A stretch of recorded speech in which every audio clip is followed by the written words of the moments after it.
Hi everyone. I hope that you are staying healthy and you're finding ways to stay active.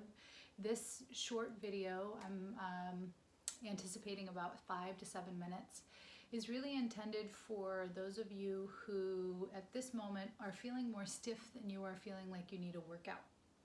And with a simple tennis ball and a wall, and I have over here a bar stool kind of height chair. You can find some easy stretches for your body. This is also really great for my clients and for those of you who can't do a lot of curling in your back because it really causes a lot of back pain. So people with disc issues, disc herniations that are going in this posterior way, which causes pain, are going to need to find stability in neutral and then find mobility up through the chest. So that's the other intention of this video, is to kind of give some stretches and keep it safe while giving you hopefully this overall feeling of good and release, especially right now. So you're going to grab your tennis ball, first thing you're going to do, and you're going to place it against the wall. So here's your body, here's a tennis ball, here's the wall. I'm using the doorway because I find that it's a pretty good space. It's kind of between my bedroom and bathroom. So I'm going to put my right foot forward, my left foot back. I've got the ball right at my right hip bone. And then I'm going to roll it up a little bit off my hip bone. So I'm not right on the greater trochanter or the hip bone itself, or the thigh bone, I should say. And you're going to roll a little bit front to back. It's funny because I make that mistake all the time when cueing clients. The thigh bone versus the hip bone. The hip bone is really the bone up at the top of the pelvic bowl. So sometimes I use it interchangeably and I should not. I should be very specific. So we're between where the thigh bone is and the hip bone is. There's that tissue right in the hip.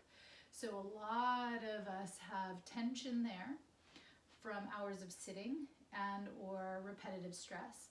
So what I'd like for you to do is go in kind of a circular motion. So I'm going around in a circle.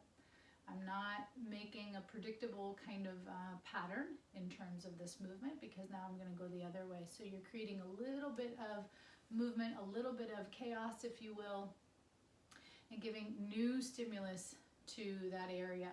Do not apply a lot of pressure. Actually, the theory these days is a little bit of pressure, gentle touch, but direct touch is much more hydrating, which is really what the tissue is wanting, without creating inflammation, which is not what the body wants.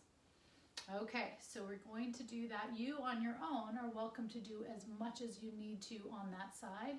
When you kind of stand back up again, you know, you can kind of sway side to side and notice, oh yeah, that side is definitely a lot looser, and or I can glide my hip a little easier. My right side tends to be my more flexible side, so I'm going to do my left side. You can do it with me. Again, my left foot forward, right foot back. First, I'm rolling front to back. Then I'm going to go around in a circle. And because this is my tighter side, it takes me a little bit longer to feel on this side, believe it or not. Sometimes when an area is tight, we can feel it so much easier. Other times when we're tight, it takes a little longer. You know, it takes a little while for the nervous system and the sensory, the proprioceptors, to give us information. So be patient with your body. Make sure you're circling in both directions. And oh yeah, there it is. So now my tight spot is really revealing itself. And I'm going to not just kind of bear down on it, but I'm actually going to massage it, going in a circular motion, both directions, even a little bit of a figure 8. And in doing so, I am just simply hydrating that tissue. Gentle, soft, educated touch. Okay? So then we're going to put that down. Again, you're going to put your hands on your hips and you're going to glide, and I can feel a difference. So it's subtle, but over time, this is where the body starts to affect change, is in the subtle glide, these subtle movements. through the gentle work, which allows, again, for rehydration. That's that slippery, viscous, kind of nice gliding feeling versus that stiff, cranky feeling that we get. Next thing we're going to do is actually reach up on the wall. This is great for those of us with really tight lats, and also for those of us who have a difficult time standing fully upright. The wall is a really great kind of information tool. So you're going to come as close to the wall as you can. Just with your right hand, you're going to slide your hand up the wall. You can't see my fingertips anymore. They've kind of come out of view, but I'm reaching and I'm even side bending to my left. And then I'm going to bring that down. And then I'm going to do the left side, and I'm going to reach and bring that down. If you have shoulder issues and you cannot go all the way up the wall, go where you can and focus more on the side bend and opening up the rib cage. For those of you who can, you're going to reach your fingertips up. Inhale, exhale, inhale, exhale. And notice your head starts to kind of create its own little movement with this arm and shoulder and rib reach. That's just called harmony, which is good. Your head is moving in a synchronous way with the rest of your body. If you have neck and shoulder tension, this can really help because it restores the natural glide and synchronicity between those bones of the shoulder girdle, the arm, the neck, the head, and the upper rib cage. Good, and bring that back. Now you're going to reach your arms all the way up to the sky. You're reaching up the wall, and then instead of lowering your hands back down, you're going to actually start sending your buttocks back. And as you send your buttocks back and you press your palms into the wall, there will be a certain end range. Your body will say, no more, I can't go back any further, because if I go back any further, I feel it in my low back. So you're not going to go quite that far. What you will do is allow your chest wall to come as close and forward towards the wall that you're looking at. And by doing so, it's not that your low back is arching. Actually, where you're melting is the space across your shoulder blades. That area softens. It's designed to soften, and it's designed to gently reach the rib cage forward. So the shoulder blades are helping the ribs reach forward to the wall in front of you. And in doing so, you're squeezing the area right between your shoulder blades, but it's not because you're squeezing with muscle. It's the slack in the tissue that allows that to happen. So your bones are moving forward in this direction. You're actually relaxing even in upright position. One more breath here, breathing in, breathing out, and carefully walk yourself back to the wall. Okay. That can be really intense if that position is not something you do very regularly. I have another variation, not necessarily less intense, but it does involve the shoulder blades a little bit more. So here is my kind of bar-sized stool. I'll take my glasses off, and I'm actually going to fold in half, right? So I'm at a 90-degree angle. My legs are straight. Let's see if I can kind of be over here so you guys can see me. And I'm going to put my elbows on the chair. I'm going to walk back towards the wall behind me, and I'm going to allow my knees to bend so my back can flatten, and again, I'm gently melting my chest. This is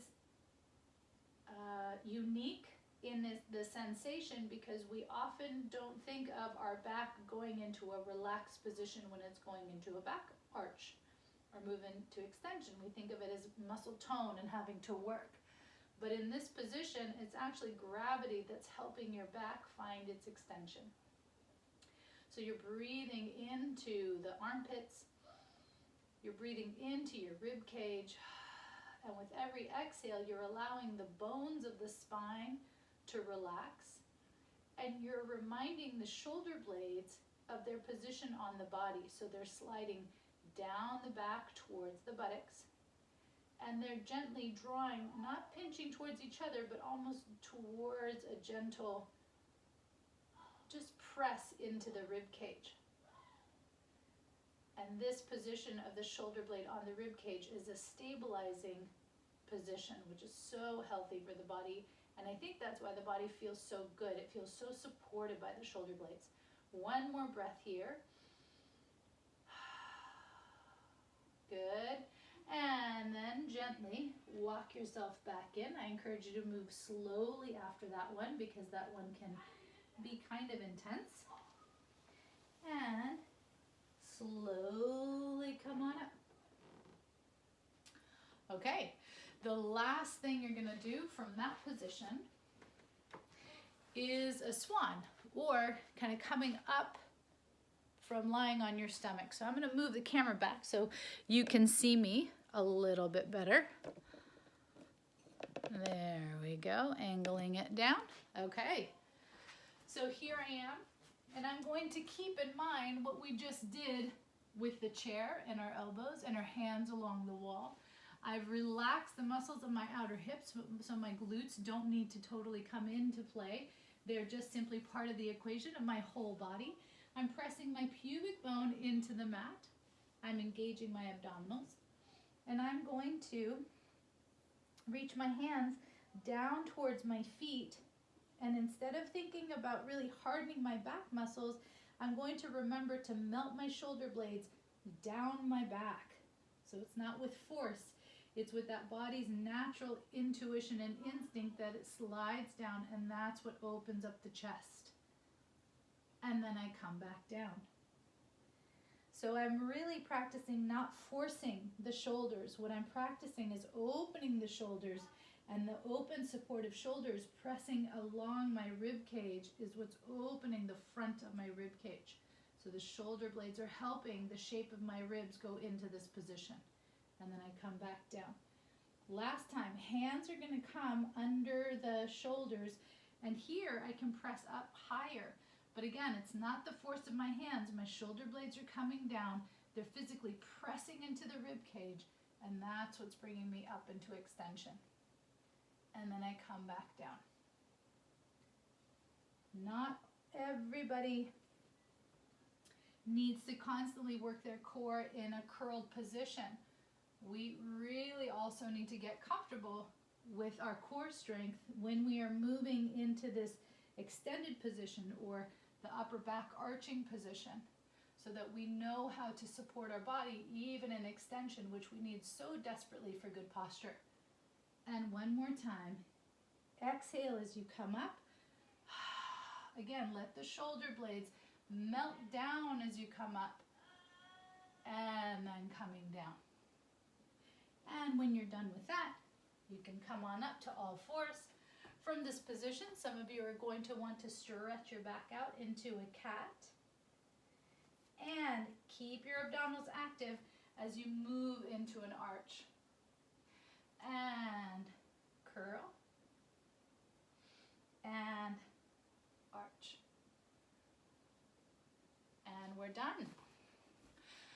So again, really the intention there is to move with a place of kind of more intuitive movement, to allow your body to move mindfully and to move intelligently, rather than doing a workout, which that's intelligent and mindful too. But in this last variation that I just did in this little video, the intention is more to relax your body and bring it into good posture that way. Using tools like the doorway and a little tennis ball. So I hope you enjoy. I hope you practice. Keep this in mind when you're standing at a bar stool. Now you have a stretch to do. And I wish you all wonderful health. Have a great day. Bye.